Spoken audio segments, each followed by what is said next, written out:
Last night was a very clarifying moment for our country. The Democrats exposed themselves as the party of insanity and hate, the party that wants to put America last. They've allowed their Trump derangement syndrome to stop them from celebrating America and our people, and we will not allow them to forget that. And it's not just the Democrat Party. The mainstream media still doesn't get it. Last night, MSNBC's Nicole Wallace disgustingly looped in a 13-year-old boy with brain cancer into an attack on the president over January 6th.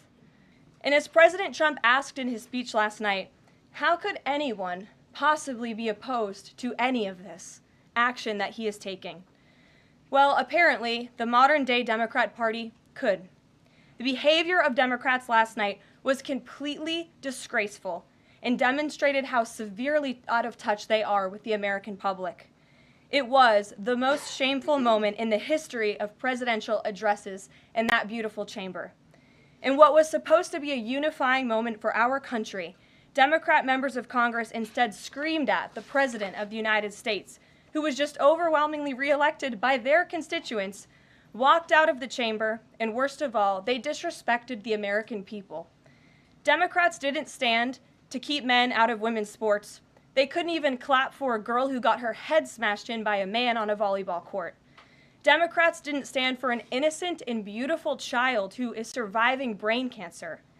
They opposed eliminating taxes on tips and Social Security. They didn't stand in favor of cutting taxes for hardworking Americans. They couldn't even clap for two mothers whose daughters were killed by illegal aliens. One of the only things that could get Democrats off their feet last night was cheering for Ukraine, not for America. I want to talk about President Trump's historic and incredible speech last night.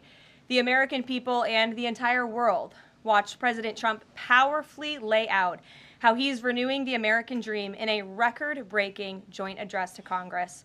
And Americans loved what they heard. According to a CBS YouGov survey, an overwhelming 76% of those watching approved of President Trump's speech last night.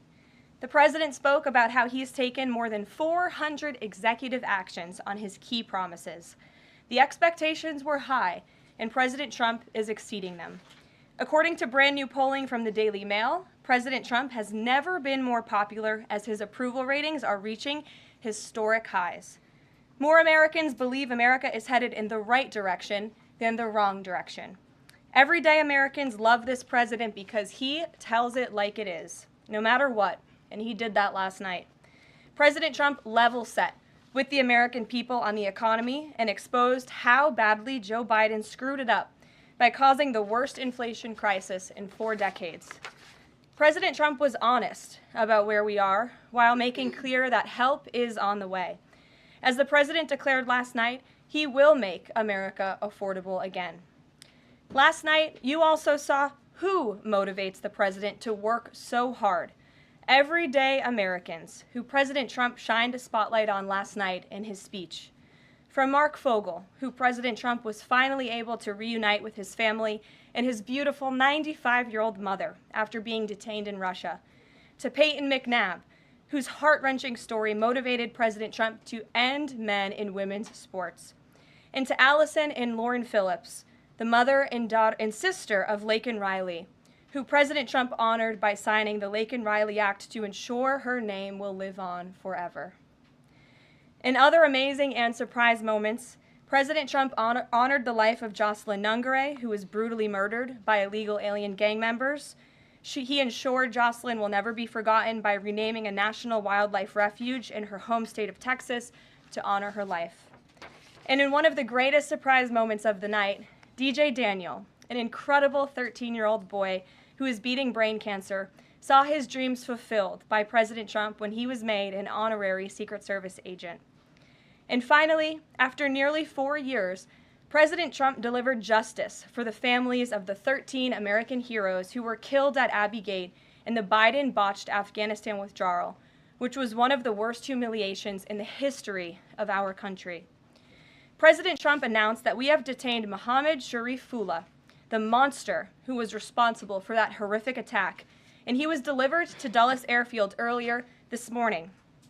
On his first day in office, President Trump's national security team across the federal government prioritized intelligence gathering to locate this evil individual.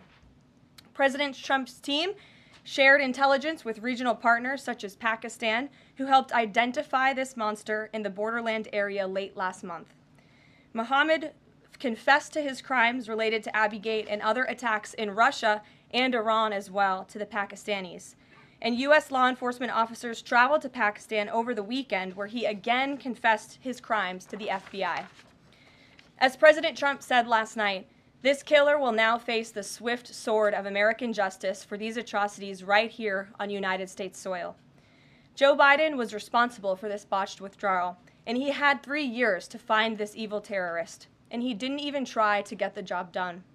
But President Trump campaigned on behalf of and grew very close to the Gold Star families. He promised them accountability, and last night he kept his promise.